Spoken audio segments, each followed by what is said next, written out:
வணக்கம் ஃப்ரெண்ட்ஸ். இன்னைக்கு நம்ம புதுக்கோட்டை சமையல்ல ஒரு 1.5 கிலோ அளவுக்கு சிக்கன் வச்சு எப்படி குழம்பு பண்ணுறது அப்படிங்கிறத இந்த வீடியோவில் பார்க்க போகிறோம். அதை பார்க்குறதுக்கு முன்னாடி நம்ம புதுக்கோட்டை சமையல் சேனலை நீங்கள் முதல் தடவை பார்க்குறீங்கன்னா மறக்காமல் சப்ஸ்கிரைப் பண்ணி பெல் ஐகானை கிளிக் பண்ணிக்கோங்க. வாங்க இப்போ இந்த சிக்கன் குழம்பு ரெசிபியை எப்படி பண்ணுறதுன்னு பார்த்துடலாம்.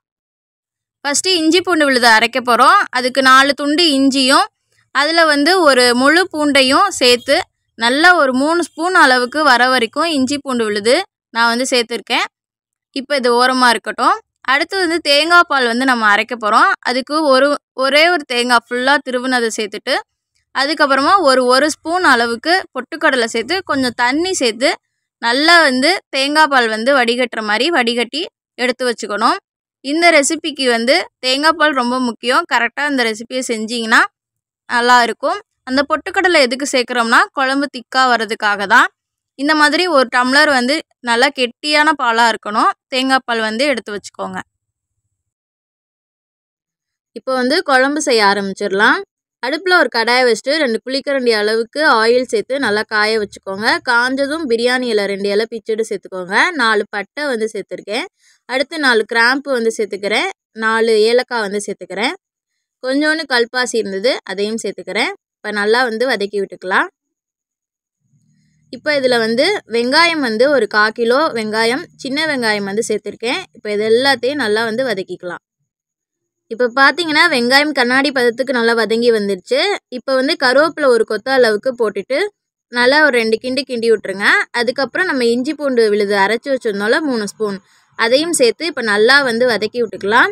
இஞ்சி பூண்டு விழுதோட பச்சை வாசனை போனதுக்கப்புறமா 2 தக்காளியை சின்னமாக நறுக்கி வச்சுருந்தேன், அதையும் சேர்த்துருக்கேன். மஞ்சள்தூள் ஒரு 1/4 ஸ்பூன், உப்பு தேவையான அளவு சேர்த்து நல்லா வதக்கி விட்டுக்கிறேன். இப்போ நல்லா தக்காளிலாம் வதங்கி வந்துடுச்சு. இந்த ஸ்டேஜில் ஒரு 1.5 கிலோ அளவுக்கு சிக்கன் சேர்த்து நல்லா கிளறி விட்டுறேன். இப்போ கிளறி விட்டாச்சு. ஒரு 5 நிமிஷம் ஒரு மூடி போட்டு மூடி வச்சிடலாம். இப்போ பார்த்தீங்கன்னா ஒரு 5 நிமிஷத்துட்டு ஆயிடுச்சு. இப்போ மசாலா தூள்லாம் சேர்த்துடலாம். ஒரு 1.5 ஸ்பூன் அளவுக்கு மிளகாய் தூள் சேர்த்துக்கலாம். ஒரு 3 ஸ்பூன் அளவுக்கு சிக்கன் மசாலா தூள் பேக்கெட்டில் ஆச்சி மசாலா விற்கும்ல, அந்த பேக்கெட் தான் சேர்த்துருக்கேன். ஃபுல் பேக்கெட் 10 ரூபா பேக்கெட் சேர்த்துக்கோங்க. அடுத்து ஒரு ஸ்பூன் அளவுக்கு மட்டும் மல்லித்தூள் சேர்த்துக்கலாம். உப்பு தேவையான அளவுக்கு சேர்த்துட்டு நல்லா கலந்து விட்டுக்கலாம்.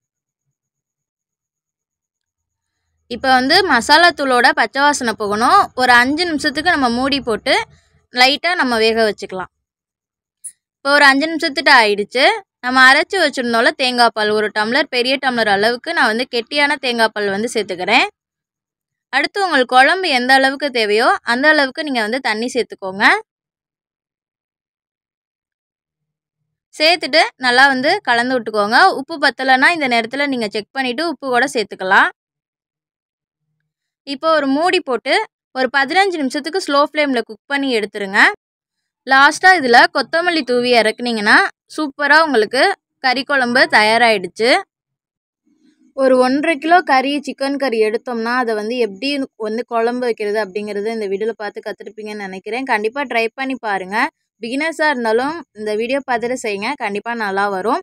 இந்த ரெசிபி பிடிச்சிருக்கும்னு நினைக்கிறேன். இந்த வீடியோ பிடிச்சிருந்துச்சு அப்படின்னா நம்ம புதுக்கோட்டை சமையலை சப்ஸ்கிரைப் பண்ணி பெல் ஐகானை கிளிக் பண்ணிக்கோங்க. இந்த வீடியோவை ஷேர் பண்ணி விடுங்க. நெக்ஸ்ட் வீடியோவில் சூப்பரான ரெசிபியோடு உங்களை பார்க்குறேன். தேங்க்ஸ் ஃபார் வாட்சிங். பாய்.